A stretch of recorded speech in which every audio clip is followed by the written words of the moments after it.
Senhoras e senhores, sejam muito bem-vindos a mais um episódio do Last Mile Podcast. Eu sou o Bruno Guimarães, estou aqui com meu grande amigo Matheus Coferri. Nós estamos diretamente dos estúdios do Last Mile, edição especial aqui na Brint Nordeste. Um prazer estar aqui em Fortaleza, essa cidade maravilhosa. Estamos sendo muito bem recebidos aqui, né, Coferri? Dá vontade de ficar aí, hein? Dá vontade de ficar. Agradecer então ao Breno, todo o time, a equipe da Brint que montou esse evento maravilhoso. E o Last Mile está muito feliz de estar aqui. Mas eu vou passar a bola para o meu amigo Coferri, que vai apresentar a nossa convidada do dia de hoje. Primeira convidada, hein? Tem um tema um tanto quanto polêmico, mas talvez um dos principais temas do mercado no momento, né, Coferri? Exato, um dos principais, acho que há uns 15 anos é o principal tema do mercado. Obrigado aí a Brint, obrigado a toda a organização, realmente está sendo um evento fantástico, a gente está muito feliz de ser o podcast oficial. Primeiro podcast oficial aí, né, vamos ter a GC logo à frente daqui a uns meses, também seremos o podcast oficial. E a nossa primeira convidada mulher também, né, uma satisfação estar recebendo ela aqui. Já estendendo o convite ao vivo aqui para ela não negar lá para Floripa, ela vai ter que ir lá gravar um episódio completo. Vamos lá. E eu tô aqui com a Kátia Pedroso, que é fundadora da Tel Consultoria, uma referência no setor, ela é uma mulher aí, uma porta-voz no setor, admiro muito o trabalho dela, e Obrigada. topou bater um papo com a gente aqui. Muito obrigado por estar aqui no Leste Maio, tá, Kátia? Obrigada, Matheus. Obrigada, Bruno. Eu também te conheço de LinkedIn. É, Já há algum tempo que eu te sigo e agora Famoso, né? é verdade, famoso nada. tá? Tem conteúdo com substância. E agora sigo vocês e é um prazer estar aqui, conversar com vocês finalmente. Tentamos aí, mas a Floripa, eu tô ansioso pra Floripa, Não, né. não, eu É também. 2 horas, vai contar 2 horas de Opa! história pra nós lá, fala muito de posse também, com É certeza. claro. Com certeza, com certeza. Mas Kátia, vamos começar aí, se alguém, eu acho que só se não tiver internet pra não conhecer a Kátia, né, ou morar numa caverna, mas se alguém não te conhece aí, conta um pouquinho quem é a Kátia, qual é a atuação agora da tua empresa aí nos últimos anos, pra gente começar esse bate-papo. Bom, eu trabalho no setor de telecom há um tantinho, né? 30 anos. Eu fui Embratel, Telebrás, Anatel, mas na época da Anatel eu lidava com TV por assinatura, né, ajudei a abrir o mercado de TV por assinatura brasileiro. Depois eu fui, pra Telefônica, né, fiz carreira no Grupo Telefônica, fui diretora do Grupo Telefônica há muitos anos, tive 17 anos no grupo, que é a maior empresa de telecomunicação, o maior grupo, e em 16, eu tomei a decisão de sair e abrir a Tel Consultoria. De lá para cá eu gosto de falar que eu e o meu sócio, eu sou advogada, meu sócio Leonardo Portugal é engenheiro, a gente ajuda a equilibrar um pouco esse jogo, porque o regulatório é uma área, e não sou eu que estou dizendo isso, que ela tem o poder de impactar cerca de 30 ou mais por cento do negócio de uma empresa regulada. Então, é uma área importante que precisa de uma expertise técnica e de uma certa senioridade. Uhum. Então é um conhecimento, sim, relevante. E quando a gente opta por sair, e montar a nossa empresa de consultoria, a ideia foi essa, né. Eu fiz carreira em telecom, mas eu não trabalho só com telecom. Eu brinco que eu já, pelo menos, trabalhei com 4 setores regulados e flertei com um. Então eu lido com a Anatel, já lidei com a Ancine, já lidei com a Aneel, lido com a Aneel. Sim. A ANS, eu fui levada para a saúde suplementar há 9 anos atrás e já tive uma primeira conversa com a Ana, então são 5 setores regulados e eu me orgulho muito disso, mas a paixão vem de fato no setor de telecom, que eu tenho 30 anos de Hum. carreira aqui, lidando com esses teminhas regulatórios, Teminhas entender? suaves, né. Suaves, sabe, é pouco representativo Pouco. na ordem de bilhão, tudo que a gente mexe, tudo que o regulatório mexe, ele tem muito impacto na empresa, ele não tem temas rápidos, então a gente está falando de temas que precisam, ser amadurecidos e que demoram, às vezes, anos, e tem uma representatividade muito significativa, às vezes na ordem de bilhão. Então esse é o trabalho do regulatório. Uhum. Depois a Kátia pode fazer um episódio só para ensinar a gente a ter mais paciência na vida, né, É. que isso aí é uma das principais características do Psicológico, tem que ter regulatório. um psicológico bom, né. É isso. Mas Kátia, Conheça meio fim, Bruno. e falando justamente sobre isso, né, começando com esse grande tema do mercado que o Coferri bem falou, que já está aí pelo menos há 15 anos, quem sabe até mais sendo discutido, Mais. que é o tema dos postes. E tem justamente essa questão que não é um tema só do setor de Não. telecomunicações, envolve as elétricas, né. A gente sabe que como envolve bilhões e bilhões de reais, há um jogo de interesses e natural, faz Natural. parte, né. Cada um vai estar olhando para o seu e que faz mais Sim. sentido para a sua operação, e a gente tem que entender isso, tem que encontrar os pontos de convergência. Mas eu queria que se tu pudesse trazer para a gente talvez um timeline, uma linha do tempo dessa problemática dos postes, e será que a gente está chegando no finalzinho desse problema? Será que a solução está ali? Quais são as tuas expectativas também do que está vindo pela frente? Tá. Não é uma tarefa fácil, 15 anos foi bondade do Matheus, na verdade é mais tempo, mas eu vou tentar situar isso dentro de algo, assim, todo mundo conhece, que é a famosa Resolução Conjunta 4 de 2014. Na verdade, a gente começa a discutir isso há mais tempo, né, porque se ela é de 14, levou um tempo para ela ser discutida, né, e de lá para cá a gente tem, eh, essa sinalização da necessidade de uma revisão que começa em 18 e a gente está ainda nesse processo aguardando uma definição. Mas deixa eu voltar lá para 2014, nessa resolução conjunta dos 2 setores que tenta trazer uma lógica, eh, para tanto para distribuidoras quanto para as prestadoras. Quando a gente fala de poste, a gente sempre tem que levar em consideração alguns elementos essenciais. Primeiro deles, é regularização. A gente precisa resolver aquelas aqueles eu nem sei como chama aquilo. Gambiarra, né. Aquelas coisas, Hã. porque, não é só esteticamente feio, já coloca em risco pessoas. A gente infelizmente coleciona acidentes, inclusive mortais. Isso é muito sério. Então a regularização é um elemento que vem para a mesa. O outro elemento que vem para a mesa é o preço, porque a gente está diante de 2 serviços públicos essenciais, com regras diferentes, né. O setor de energia elétrica da distribuidora, ele é um monopólio. Aqui é um setor competitivo É. e a gente tem gap de infraestrutura, e o Brasil tem um histórico de, redes aéreas para expansão da banda larga fixa. Então, a gente tem o direito de usar o pós ou aquele espaço a faixa de ocupação do pós são 50 centímetros, tá, é um direito legal, está previsto em lei, e a elétrica, que é a detentora desse poste, né, que tem uma concessão, ela precisa ceder isso, e a gente discute em que condições. Então, em 2014, condições foram postas na mesa. Todo mundo que olha para trás tem hoje, uma avaliação crítica que as condições postas não foram suficientes, basta ver a zona do poste. Então, regularização ficou, sem metas, firmes. Ah, Kátia, não foram definidas? Foram, mas os reguladores não tinham um enforcement, não houve, eh eh, condições para que, esse enforcement ficasse definido naquela regra. Então tinha uma meta, mas e se a distribuidora não cumprisse, o que que ia acontecer? Nada, Ah, não resolveu. Preço, e aí a gente vai abordar um dos pontos mais A polêmicos dor maior é do é, galo, né. não, porque é o conceito. Que os reguladores colocaram na mesa? O preço de referência. Kátia, o que que é referência? Pois é, referência é uma referência. Né, ele surge da necessidade desses reguladores terem um balizador para caso de conflito, de uma prestadora que se insurgisse com o preço colocado pela distribuidora. Mas referência não é obrigatória, não vincula. Então, o preço de referência, obviamente, não também deixa a desejar, porque não tem efetividade. Então, quando a gente olha para trás, a regularização não funcionou, o preço não funcionou. Chegamos a uma conclusão que quase nada funcionou. Então, em 18, a gente começa a rever esse modelo. E aí houve todo um esforço dos reguladores no sentido de olhar para trás, identificar os problemas e falar como é que a gente resolve.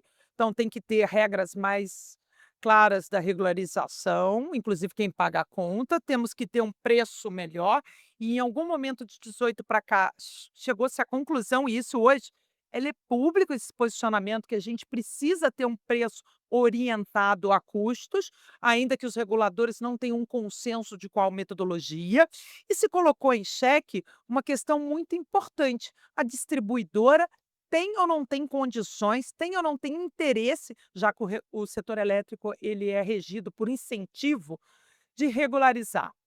E aí veio para a mesa, para o cerne da discussão, se a gente não tem que ter um posteiro, carinhosamente apelidado de posteiro, que é o explorador de infraestrutura. E como esse explorador, que é essa figura externa, deveria se comportar. Ele pode ser alguém do grupo da distribuidora, pode ser alguém de prestadora de telecom, ou ele tem que ser neutro. Enfim, esse é um pouco. A gente tinha um problema de regularização de preço, agora, a partir de 18, passamos a ter o do posteiro também, do modelo, e um pouco mais próximo de 23, quando a Anatel decide, também surgiu a possibilidade da gente ter esse novo modelo que envolve o explorador, se ele seria um modelo de cessão obrigatória ou facultativa. Até então, verdade seja dita, a gente estava trabalhando com facultativo. Quando a Anatel decide, em outubro de 23, ela crava um modelo de cessão obrigatório dos postes para um terceiro neutro, que não tivesse no grupo nem uma outorga de telecom e nem uma outorga de distribuidora. Ele também crava que, naquele momento, não obstante os reguladores terem decidido que vão migrar para uma orientação a custos, que eles não tinham um preço a custo definido. Então, eles voltam com o conceito de preço de referência, não aquele do passado, da resolução 4, mas o mesmo preço atualizado, porque aquele preço no passado, só para vocês entenderem, era uma média dos Sim. preços praticados. O pessoal atualizou o famoso 3,19 para o famoso 5,44. E aí a gente tem a perpetuação do preço de referência sem sinalização do custo. Por outro lado, a Anatel também diz: olha, estou usando essa referência só de forma transitória. No momento em que eu aprovo essa resolução e a ANEEL fizer o mesmo, a gente abre uma consulta pública com a metodologia de custo. Bom, isso é outubro de 23. A Anatel fez a parte dela, a ANEEL não. Parado. E aí começou um verdadeiro horror sem fim, porque a ANEEL passou vários pedidos de vistas, e no momento que a gente tem um decreto que crava, ainda que de forma controvertida, tá, a cessão obrigatória como regra para as distribuidoras que estariam, no momento aí, cerca de, eu acho que são 20 distribuidoras que estariam renovando a concessão delas a partir de 25, o modelo de cessão obrigatório. Esse decreto sai, salvo engano, em junho de 24.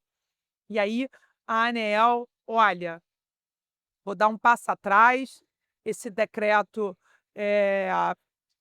ele não está coerente, na visão da ANEEL, com o que a gente vem fazendo, vamos começar tudo de novo. E aí veio a promessa de começar tudo de novo, na revisão da resolução 4, de 14, de forma mais célere. Até agora nada. Então, o que acontece? Esse processo vai para o Tille, que é um diretor da ANEEL, ele dá um voto esse ano, e aí ele foi objeto de pedido de vistas da diretora Agnes, que a gente tem sim a expectativa que vote no dia 2 de dezembro, porque ela tem então Semana que vem, terça-feira. terça-feira. Sim.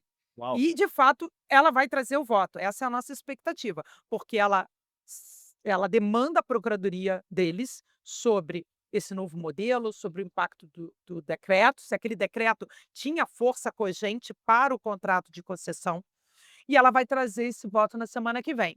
E o que está no cerne dessa discussão, meninos? O poderá ou o deverá. Sim. Se pode ceder a critério da distribuidora, em que critérios, ou se deve ceder, e se o poderá também poderia ter um deverá, caso ela tenha uma performance ruim. É isso que a gente está discutindo aqui. Isso deve ser decidido semana que vem. Aí vocês podem estar me perguntando, mas se a ANEEL com o se decide, termina? Não.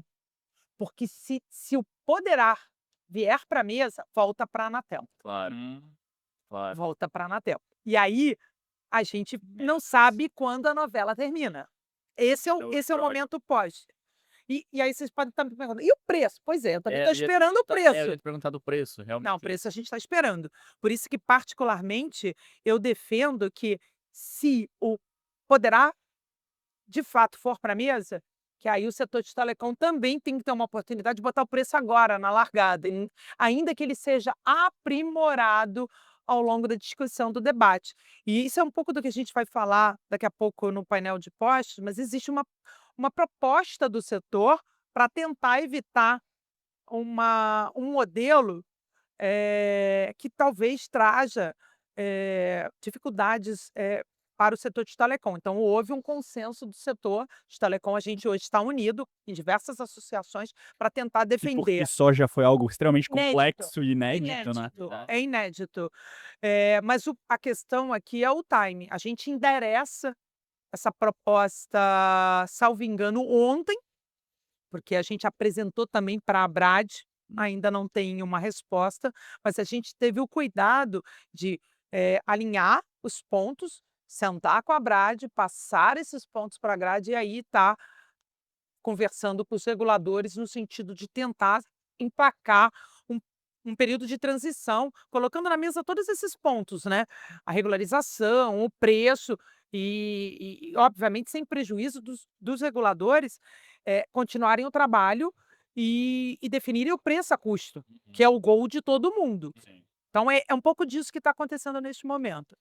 E esse preço de 5,44 ele é um preço que seria prudente, assim, na ótica dos Eu não tenho provedores? dúvida. Ou poderia ser menor? É Não, muito então. agressivo ser menor? Não, então, Hum, é que você coloca em xeque, ô Matheus, 2 coisas. O que a gente está falando aqui, esquece a referência, pelo amor de Deus, a gente já entendeu que a referência, ela não é efetiva. Vamos trabalhar com o preço teto. O que que é teto? Teto é limite. sim. O preço teto de 5,44 resolve todos os problemas dos prestadores de telecom? Não, porque ainda há uma disparidade. A gente só está limitando a disparidade. Então não vão acontecer os casos do 12 do Nordeste, 12, 13, 13. que a gente tem, às vezes 15, mas está tudo resolvido? Será que todo mundo que estiver compartilhando o mesmo poste vai ter o mesmo valor? Não. Então, assim, o preço teto é um limite, Sim. né? A referência, o 5,44, porque ele é o preço mais conhecido. Todo mundo que mexe com poste sabe. Já ouviu falar no 3,19, virou 5,44. Então, esse é a ideia através que o setor de telecom se apropria. Vamos usar uma referência que todo mundo conhece e colocar como teto? Não mais como referência, que ela não é efetiva, vamos botar com o teto. E nesse íntere, começar a trabalhar num período de transição. Mas o 5,44 não é custos, não resolve o problema. Então, assim, a gente precisa avançar numa modelagem a custos, e aí o que que vai acontecer? Quando a gente fala de custo, é um custo individualizado por distribuidora. Não existe Sim. custo médio. Custo médio geral. É, Não não existe. é incompatível.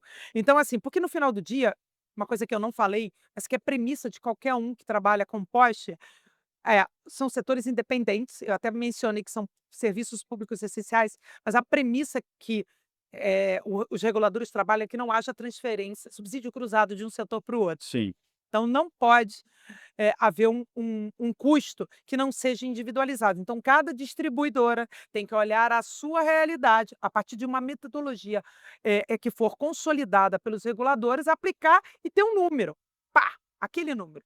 Saiu R$ 4 para facilitar a minha conta, que eu gosto de número par. Na Uhum. verdade, a expectativa é que saiam R$ 3. Vamos por R$ 3, que fica mais perto do preço que a Anatel calculou, algo em torno de um pouquinho menos de 3, e a Anael é um pouquinho acima de 4, chegando a 5. É disso que a gente está falando, tá? Se forem R$ 3, cabe desconto por volume? Não. Cabe receita acessória, consequentemente, a modicidade tarifária? Entendo que não, que é Hum. preço a custo. Então aquele valor, ele é único para todo mundo que subir em qualquer poste daquela distribuidora. A gente vai ter, cara, você está dizendo que vão ter 100, cento e poucos preços a custo? Sim, por distribuidora. mas ele vai ser único na área dela. É isso que a gente espera. Então a referência, ela não resolve o problema. Ela Claro, torna ele menos pior enquanto a gente não claro. alcança o preço a custo. Esse é o drama do Porsche. Eu só queria só perguntar Não, vai lá. também do posteiro, né. O posteiro eu imagino que é positivo, é negativo, tem óticas que estão Tem. concordando, né, se ele E vai ser realmente neutro, se vai atuar dessa maneira imparcial. Qual que é a visão do posteiro, dessa empresa cuidando dessa faixa de 50 centímetros, imagino que seja isso, é isso.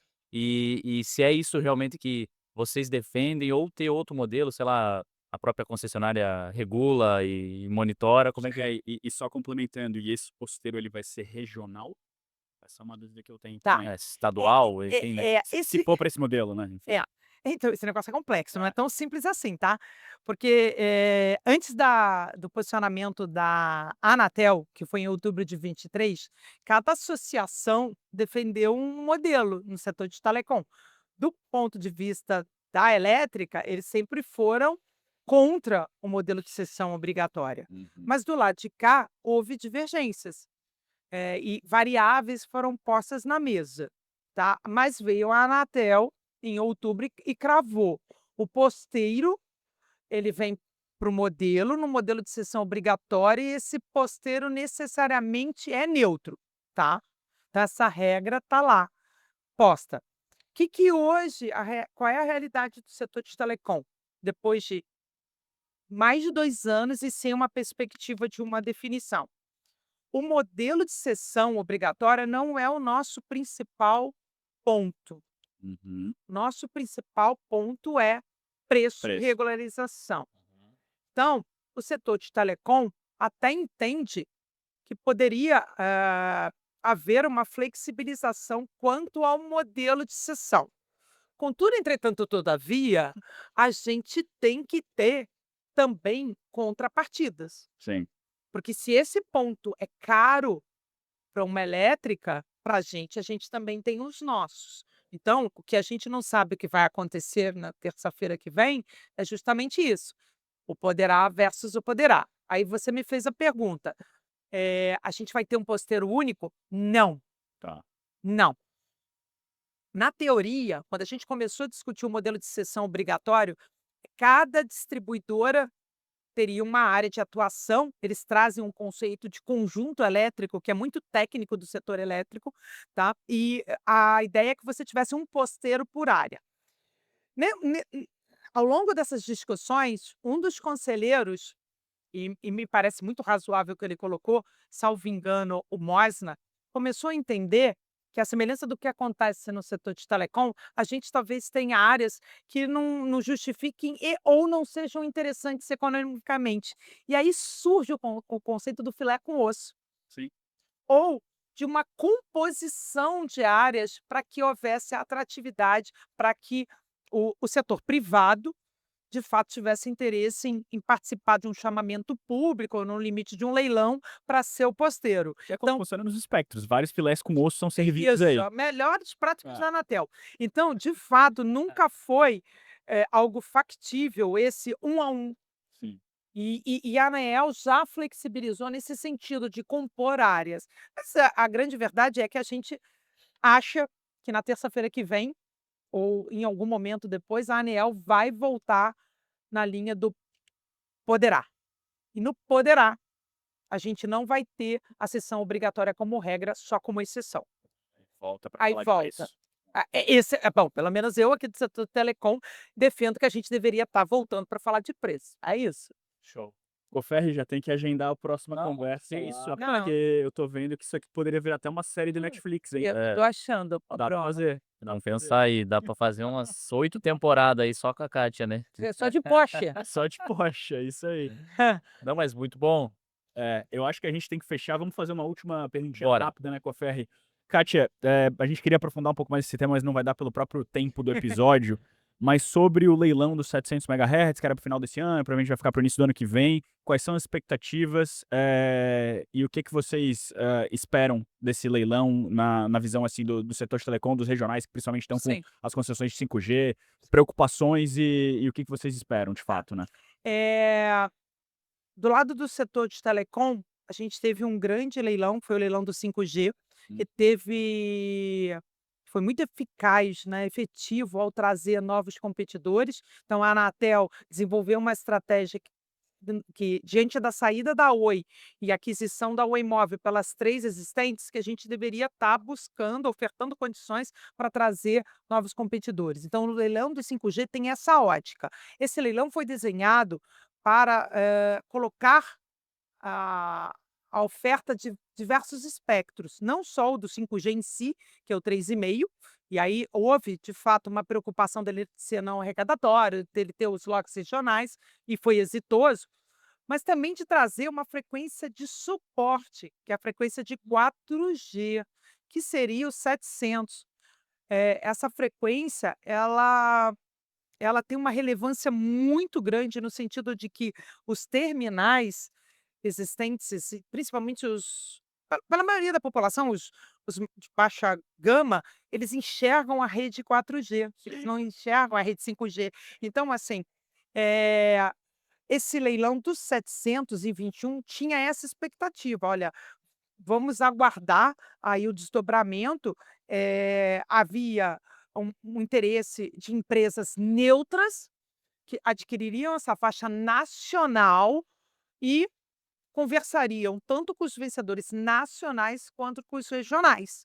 Mas não foi isso que aconteceu, e aí a gente teve o caso Winit, eh, que enfim, fez com que esse espectro ficasse na prateleira por muitos anos. Então, o leilão dos 700, na minha opinião, o Bruno, ele veio para corrigir o que ficou faltando do leilão do 5G, que era, ok, trouxe competição? Trouxe. Agora, esses regionais precisam de uma faixa baixa e a Anatel estava devendo.